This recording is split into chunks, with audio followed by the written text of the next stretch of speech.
Golda, c'est mon icône. Je lui rends hommage dans ce magazine. Golda, c'est une femme forte, c'est une femme qui a été jusqu'au bout de ce qu'elle voulait. Je voulais rendre hommage à toutes ces femmes, juives ou non.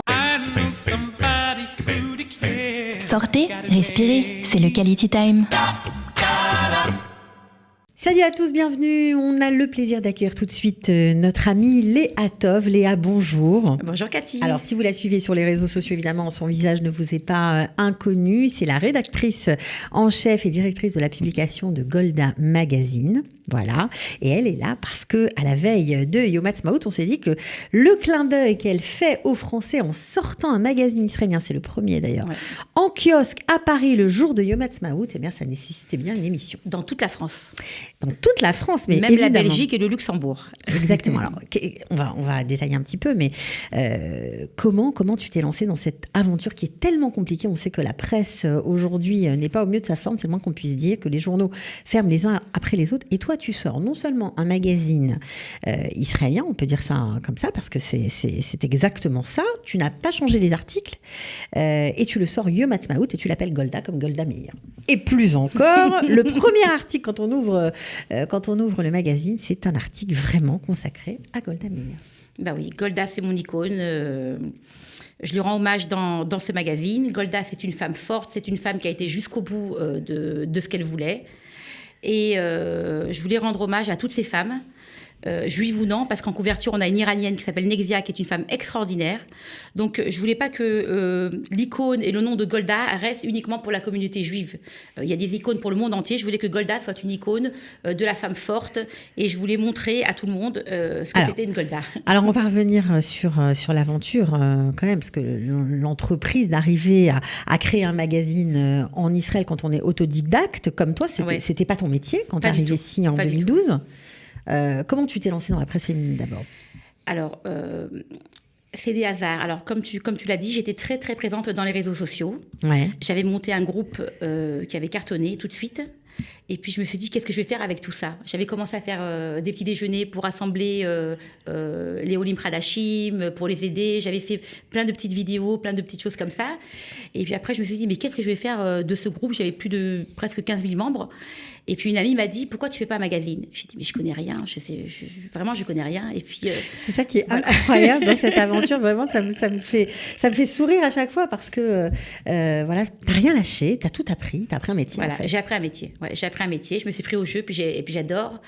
Quand on a un magazine, c'est beaucoup de rencontres et des belles rencontres parce que tout le monde vient te raconter son histoire, comme toi. Quand tu fais des émissions, on te raconte plein de choses. Et ben moi, c'est pareil. Et puis je me dis, mais il faut qu'il y ait une trace. Voilà, il faut qu'il y ait une trace. Alors, donc il fallait le dire. Ouais, alors d'abord, avant de parler de la réussite et de la sortie du magazine en France, en kiosque en France, on voudrait que tu nous racontes ici comment ça s'est passé, parce que je crois que tu as publié plus d'une dizaine, voire plus. 14 numéros, voilà, ouais. en Israël, de Golda Magazine. Eh ben ouais, j'ai sorti les magazines. Comme j'ai beaucoup tourné par rapport à mon métier, je faisais beaucoup de communication. Les annonceurs m'ont suivi, m'ont fait confiance. Et en plus, ils savaient que quand ils étaient dans Golda, ils n'étaient pas uniquement dans Golda. Je leur faisais des vidéos, je parlais d'eux. Quand on rentre en tant qu'annonceur avec Golda, tu les soignes. C'est une famille. Voilà. Après, voilà, je suis leur public relation après à vie. Alors, ce qui est fou, c'est que, et ce qui fait ta spécificité, c'est que tu t'intéresses à tout type de femmes. Et tu as osé mettre des très belles femmes, bien sûr, ça tombe tout le sens, mais tu l'as fait, de très belles femmes en couverture, mais aussi des femmes fortes, des femmes, on peut même dire grosses. Oui. On va voir peut-être encore une image de ce numéro. Des choses qui ne sont pas tellement habituelles. Oui, je voulais parler de toutes les femmes. D'ailleurs, je l'ai rencontrée...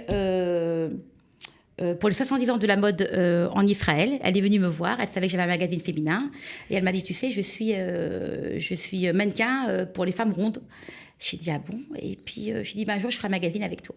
Et puis un jour j'ai dit, allez, pourquoi pas, Liraz, elle est magnifique, c'est d'une très très belle femme. Une Israélienne, elle travaille très très bien en Israël et tu l'as fait. Alors, ce qui est fou, c'est que quand on ouvre le magazine, le design est soigné, la mise en page, le papier, tout est vraiment chiadé. On va même dire la façon dont les mannequins sont habillés, maquillés aussi. Tout ça, tu l'as fait comment ? Tu as recruté comment tous ces gens ? Alors, je voulais avoir la même exigence que les magazines féminins qu'on aimait lire en France. Donc, je voulais que les Français, donc à la base, c'était un magazine donc, pour les francophones en Israël, aient la même qualité, aussi bien au niveau des articles que de la mise en page, que du shooting photo. Donc, je voulais vraiment avoir un magazine de qualité. Et j'ai la chance d'avoir des amis qui sont extraordinaires, qui me suivent dans tous mes délires, entre guillemets. Donc, quand je fais un shooting photo, elles me suivent. Ça veut dire quoi ? Tu les payes pas forcément au prix cher, au prix fort, pardon. Voilà. Mais elles savent qu'elles auront une visibilité parce que je fais un clip. Et d'abord, on passe un super moment, on passe une journée vraiment bon enfant, on s'éclate. C'est la récréation. Hein. Et puis, en même temps, ça leur fait une visibilité parce qu'on fait un film, on leur montre, ça leur fait des stories. Donc voilà, elles me suivent aussi bien les coiffeuses, les maquilleuses. Un petit bisou à Virginie qui me suit depuis tout le temps, Virginie donc de Ashdod. Les maquilleuses. C'est comme ça que tu as fait. Alors, ça, on comprend. Tu as fait 14 numéros en Israël. Certains connaissent ou ont déjà lu le magazine. Et là, tu es passé à l'étape supérieure parce que tu vas être distribué. Donc, en France, non seulement en France, mais on ne l'a pas encore dit, tu vas aussi être distribué à Dubaï, à Oman, en version anglaise. Ouais. Et ce qui est génial, c'est que tu n'as pas modifié ton magazine. Ça veut dire que quand on l'ouvre, on va ouvrir le magazine que les Français vont trouver en kiosque, on parle d'Israël, on parle des Juifs, on parle de la famille Kamando, on parle bien sûr, on l'a dit, de Golda Meir, mais c'est saisissant. On parle aussi des Iraniens. J'ai fait tout un dossier sur l'Iran parce que Nexia est une Iranienne. J'ai fait également un dossier sur le Maroc. C'est-à-dire qu'il se passe des choses incroyables dans le monde et dans le Moyen-Orient. Les accords d'Abraham. C'est un miracle, c'est extraordinaire. Dubaï, avant, on était interdit en tant qu'Israéliens. Et dès que les frontières se sont ouvertes pour nous, il y a eu, je crois, plus de 135 000 Israéliens qui sont partis à Dubaï. Alors quoi, tu as voulu donner une autre image d'Israël en mélangeant en donnant la parole à des femmes très différentes. Très différentes, c'est-à-dire que nous, on sait qu'on s'entend bien avec les musulmans. On le sait. En Israël, il y a 20% d'Arabes israéliens. On les voit, c'est nos dentistes, c'est les caissières, c'est à l'hôpital, c'est nos docteurs. On le sait qu'on s'entend bien. Quand on a vécu pour le Maghreb, au Maroc, en Tunisie, en Algérie, on le sait qu'on était heureux ensemble. Et ben pourquoi pas dans un même magazine. Alors là, c'est fou parce que tu donnes la parole à une association des femmes chefs d'entreprise du Maroc. Et puis à côté de ça, tu donnes la parole à une femme, notamment Valérie Zarka, pour l'innovation israélienne. Bien sûr. Enfin, c'est vraiment... Tu es décomplexée. Mais d'abord, on n'a pas à être complexé. On n'a pas à être complexé. Israël, c'est pas un gros mot. Le sionisme, c'est pas un gros mot. Et puis alors, ces femmes-là... c'est l'équivalent du MEDEF féminin au Maroc. Elles sont extraordinaires. Vraiment, Laïla Doucan, elle a accueilli au départ, elle m'a dit, mais c'est quoi ? C'est vraiment un ovni. Quand je l'ai appelée, je lui ai dit, écoute, on va faire un magazine. Ça va parler de tous les enfants d'Abraham, des filles d'Abraham. Et au début, elle a un peu hésité. Et puis, elle m'a dit, bon, je te prépare quelque chose. Elle devait préparer qu'un article. Et donc, avec Jemila, donc également, qui fait partie de la FEM, elles m'ont donné carrément un dossier. Donc, l'évolution de la femme au Maroc, elles sont extraordinaires. Et puis... tu parles aussi des femmes iraniennes, de la révolution, révolution des femmes. Mais juste pour le Maroc, c'est vraiment une main tendue. Ces femmes chefs d'entreprise, elles veulent venir en Israël, elles veulent rencontrer les startups israéliennes. Donc... j'espère que ça va déboucher, si Dieu veut, comme on dit, avec des échanges également. Le but, c'est ça. Alors, pourquoi avoir décidé de sortir le magazine spécialement à Yom Ha'atzmaut à Paris ? C'est un symbole. Totalement. Golda. Le magazine s'appelle Golda. Golda Meir. Voilà. C'est pour ça que tu as décidé de le sortir le jour de Yom Ha'atzmaut. Tu ne caches pas ton identité, tu ne changes pas les sujets, c'est ça qui est... Pas du tout. Il faut parler d'Israël en étant décomplexé, puisque on le sait qu'il n'y a pas d'apartheid, on le sait que... c'est pas du tout un magazine politique, mais une Golda, une femme forte, une femme... on est toutes pareilles. Voilà. Quand j'ai parlé à Laïla Doucan, on s'est parlé comme si on était des copines, quoi. Ça va, ma chérie, ça va. On est toutes pareilles. Nexia, pareil. Pareil, elle vient Nexia qui a une histoire incroyable. Elle a une histoire vraiment, folle et on s'est parlé comme de copines. Il n'y a pas de frontières, il n'y a pas de religion, il n'y a pas de... Donc pourquoi faire des frontières dans un magazine ? Donc, d'accord. Je voulais faire un magazine Alors, on a compris à combien d'exemplaires tu vas sortir le magazine ? Alors, 40 000 exemplaires pour la France, 5 000 pour Dubaï et 5 000 pour le Maroc. D'accord, donc ça c'est... Et bien sûr, est-ce qu'il va continuer à être publié en Israël? Est-ce que c'est le même magazine qu'on va recevoir? Oui, bien sûr, et bien sûr, excusez-moi, passons. Et 5 000 également pour Israël, excusez-moi. Il va être en vente en Israël maintenant. Ce sera plus un gratuit? Non, ce sera plus un gratuit, ça y est. C'est pas possible. Non, c'est pas possible. Le Covid étant passé par là, il faut... Ça coûte trop cher. Et pareil, je veux continuer à donner de la qualité. Je veux continuer... Bon, je dis pas que les magazines gratuits sont pas de qualité. Ils sont également de qualité. Mais bon, c'est un choix éditorial. Il faut payer les journalistes. Et voilà. Il sera à 20 shekels, donc en Israël, courant mai, le temps qu'ils arrivent. Voilà. Donc on commence par la France. Et ensuite, au mois de mai, donc à Dubaï, Maroc et Israël. Est-ce que c'est Israël qui t'a donné cette énergie pour te lancer dans une aventure aussi folle? Non, mais vraiment. Alors, je vais te dire quelque chose. Israël, ça m'a donné des ailes. On va pleurer avec toi, je crois. Je vois. Alors, est-ce que tu t'imaginais, il y a, on va dire, quelques années, en 2012, quand tu es montée en Israël, te retrouver bien à diriger un magazine féminin, à le sortir en France? Pas du tout. À Dubaï, en plus, en Maroc. Écoute, Israël, c'est un pays qui est magique. C'est un pays qui est également très dur, mais en même temps, tout est possible.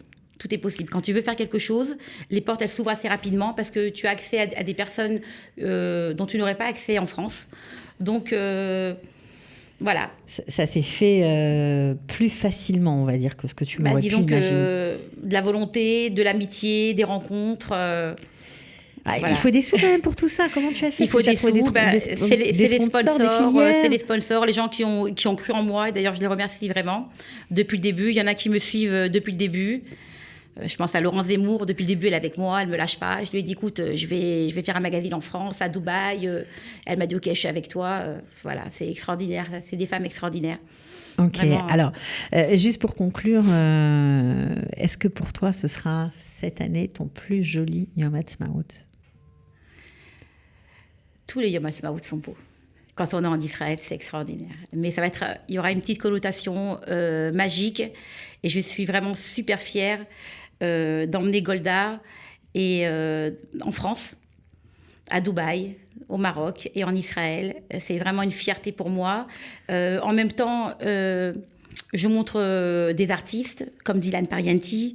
Il y a plein d'artistes. Il y a plein d'artistes. Je mets des gens en avant dans ce magazine.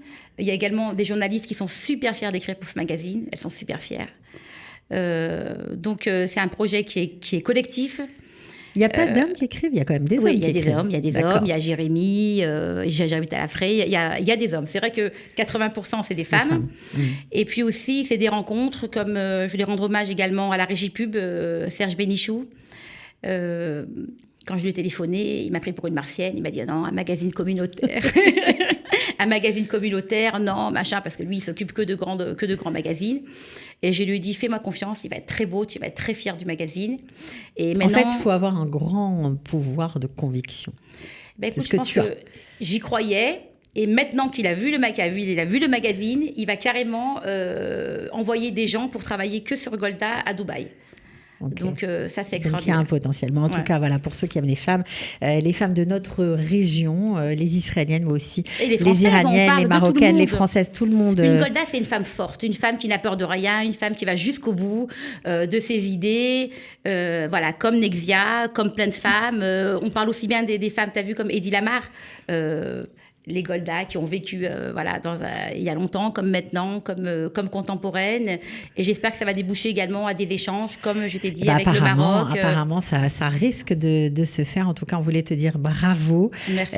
On te souhaite de réussir. On te souhaite d'en vendre plein. Je crois que tu as publié à 40 000 exemplaires à Paris. 40 000. Voilà, ils vont être en kiosque partout. Voilà, donc je suis super fière. Voilà, c'est un beau cadeau en tout cas que tu te fais à toi-même, que tu fais, ça c'est sûr, à toutes celles qui te suivent. Merci d'avoir été avec nous. Merci Cathy. Ciao. Merci. Sortez, respirez, c'est le Quality Time.